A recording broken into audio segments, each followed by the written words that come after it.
Hello, colleagues and friends in Bangkok. I'm very sorry I couldn't join you in person, but I'm glad to have this opportunity to introduce my work. I'm a Chinese lawyer.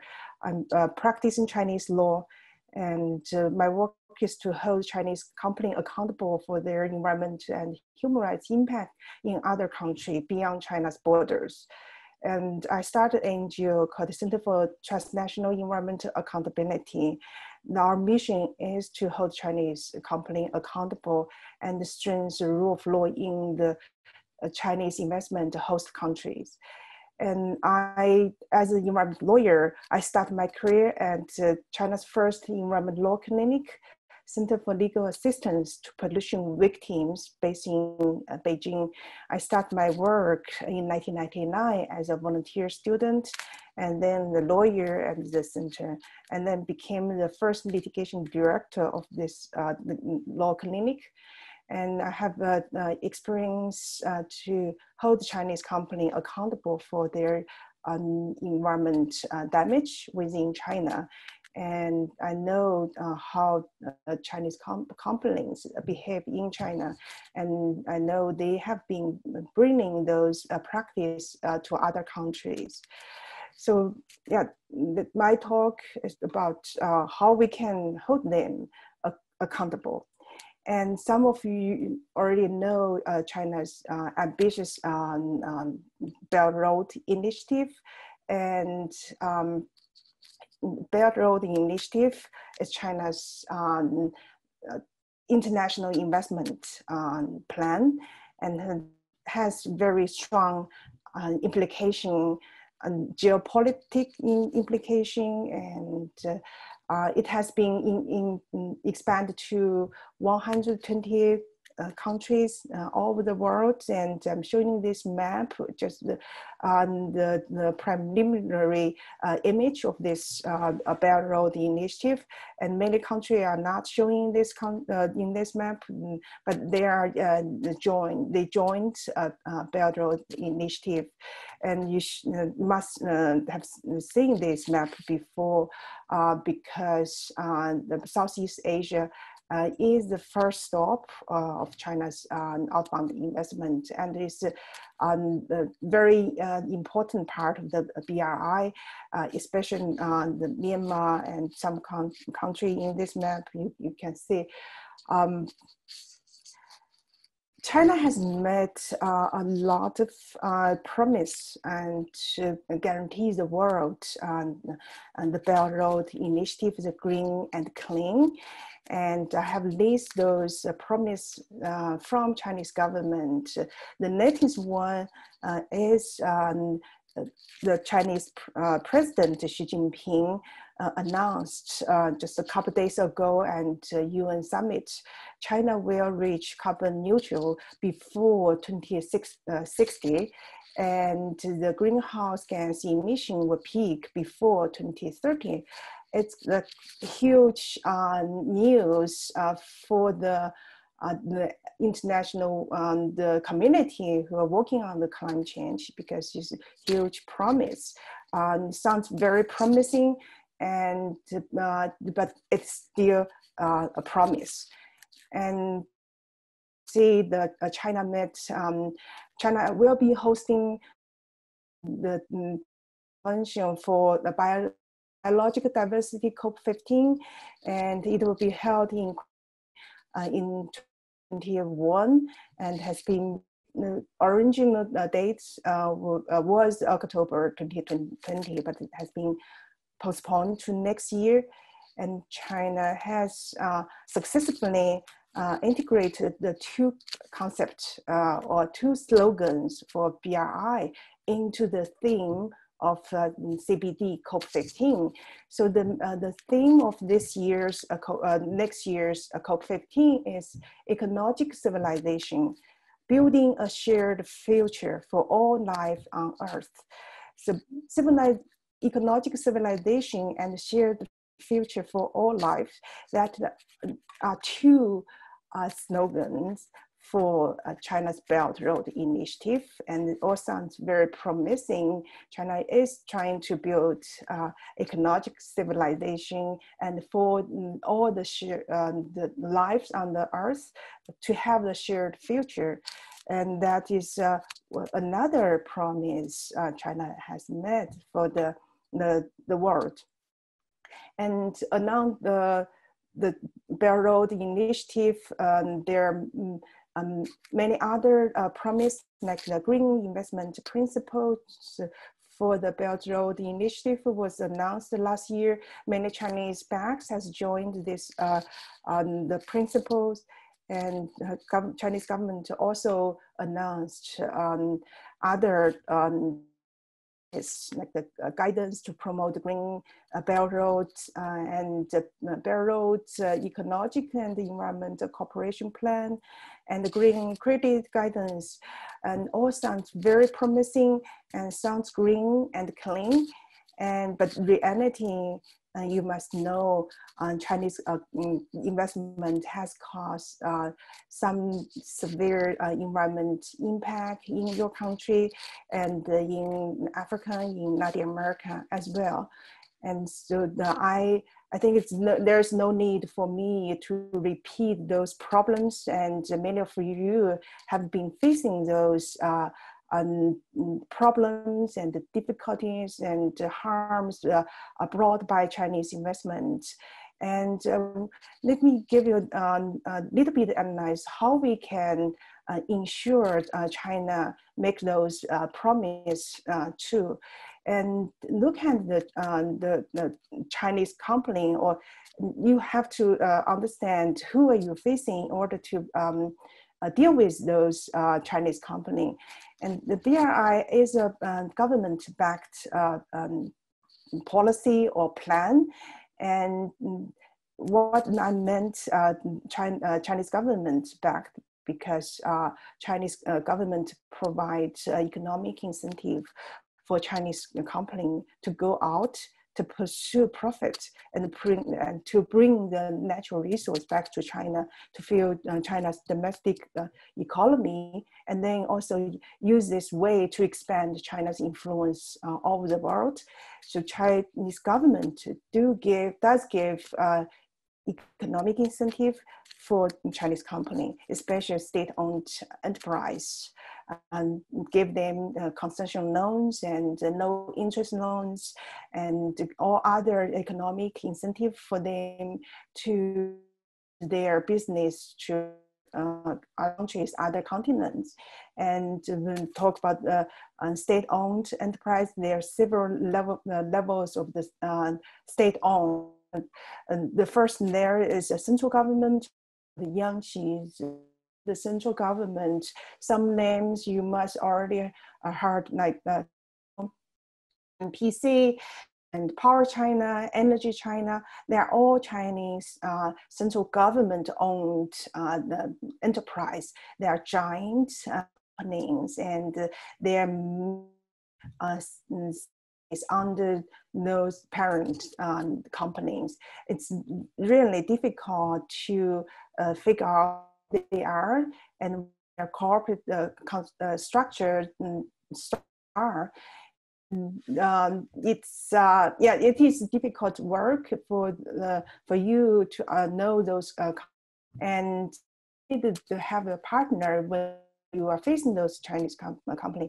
And it's better for you to have a Chinese angel partner to help you figure out Chinese company are country and where their capital and fundings are from. And this is the first level of the company, and then we have a provincial-owned company and the government-owned company. When you see the name of the province in those companies' name, you can you will know they are provincial government-owned. Like Shandong Steel and Iron Company, it's a provincial government-owned company owned by the Shandong province. So those are state company, and they can get the most the economic incentive from government. And there are a second group of the Chinese companies, a private enterprise, and And what I meant to the private enterprise, they are not owned by the state. They're non-state owned enterprise, but that doesn't mean they are not public. Some of those enterprise, and they are public listed on the stock exchange, and so they're not private, and they are owned by the holders on the stock exchange markets, but they are not owned by the Chinese government, so they're a private enterprise. So at least third one, at least companies. China has the Shanghai Stock Exchange and Shenzhen Exchange for company, and some of state-owned, they are not state-owned, but they all have the general public as their holder, and they have a special requirement from the stock exchange, from the government to disclose their corporate information. So that could be right one advocacy avenue for you. If you want to understand this company, you can look at their annual report to get their information, corporate information. The reason they are more transparent, they are supposed to be more transparent than other Chinese company. And so that is just a very simple way to let you who those Chinese companies are. And then we'd like to give you a very simple analysis of who those Chinese governments are, who are behind the process to decide Chinese outbound investment. And there are Minister of Foreign Affairs, National Development Reform Commission, NDRC, and their Minister of Commerce, MOFCOM, and there's the International Cooperation and Development Agencies, and there's the Minister of the Environment, the Ecology and the Environment. There's the China BACC Commission, Chinese government agencies and the department play a role in it, but some of them have stronger powers than others. And those three, National Development and Reform, Commerce, International Cooperation, and the Development Agency, those are three agencies and ministers have the power to approve China foreign and on the investment. Minister of the Ecology and the Environment does not have a mandate to approve on the investment.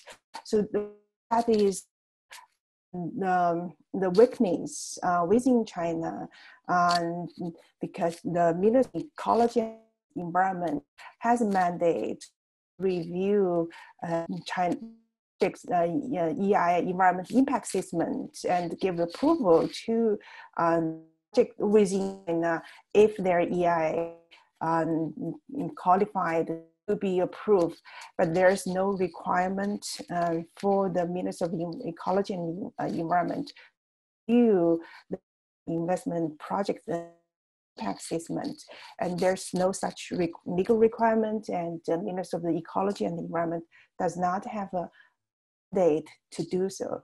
And that work, China should should let the Minister of the Ecology and Environment play a role in the approval process on the China's outbound investment.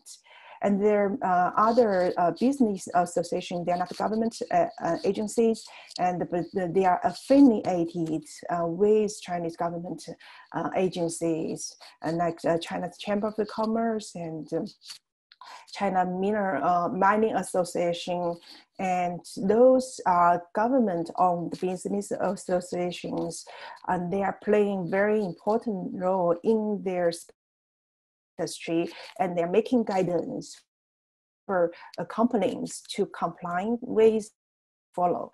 And those are quasi-government entities, and those entities sometimes they play quite active role and to ensure companies to with national or national standards. So those very short analysis on these governance on system on the outbound investment. So on how we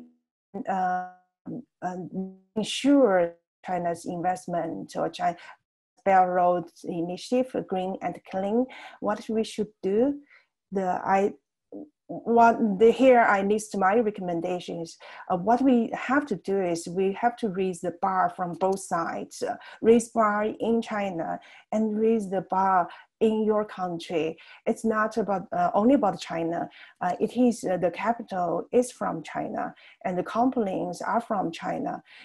But your country, the host, the investment recipient country, and also needs in strengths your rule of law and judiciary, and to be more resistant to international investor or international investor whom may harm your environment, your community's livelihood, and strengths in environmental governance and set up the high environmental standards. It's very important action in your country.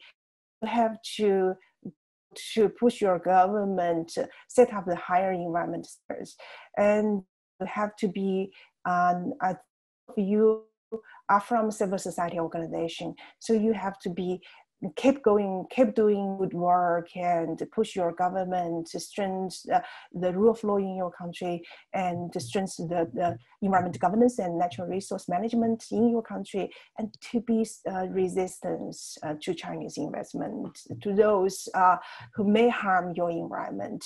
Of course, not all Chinese investment will harm your environment and people's livelihood. Some of that good investment, good companies, and but they are for those who may cause high environmental risk.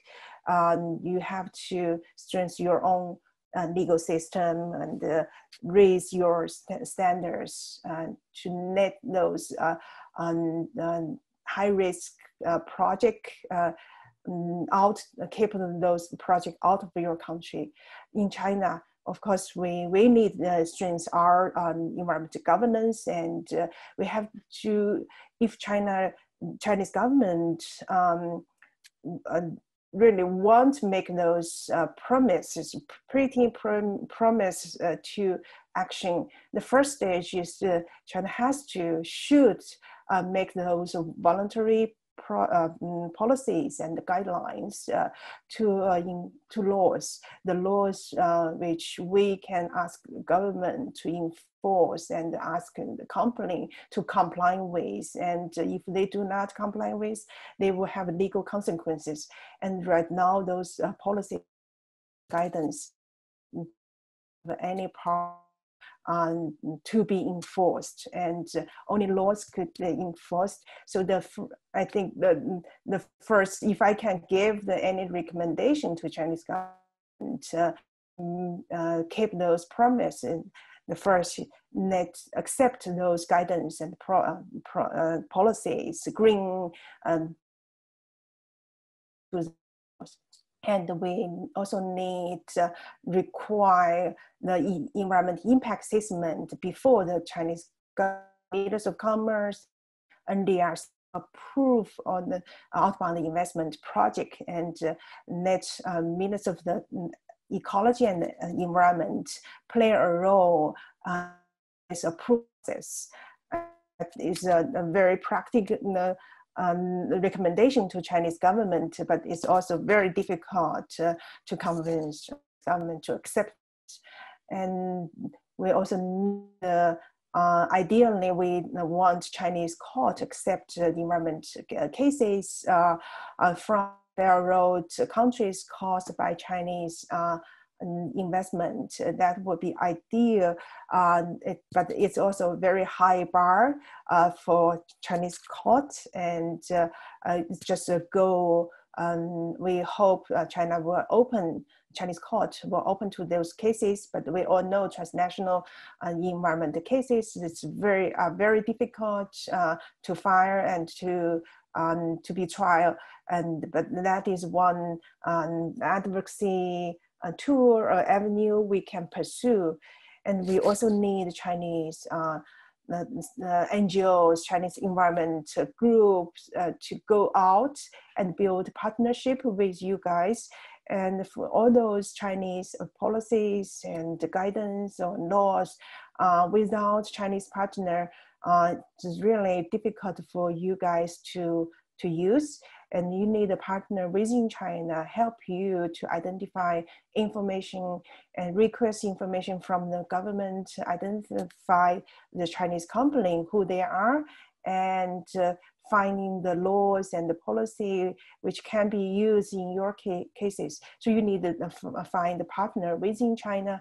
But most Chinese civil society organizations do not have capacity to go out and to have substantial partnership with NGOs in bilateral countries. And that is what civil society, what I have been doing, is bring my fellow Chinese activists, environment activists, environment lawyers, civil society organization, join me together to expand, broaden their horizon, and work on the Chinese outbound investment, cost, environment issues. And that is my mission. And this is the reason I'm here. I hope this brief talk can give you some information, and I hope we can build some partnership after this talk. And I'm very happy to answer your question, and you can reach out to me. And I'm sorry I didn't list my information here, but I will provide to a conference organizer, and you can get my email and my contact information. I'm very happy to discuss any potential to build partnership and to help your work. So yeah, that's all, and thank you very much.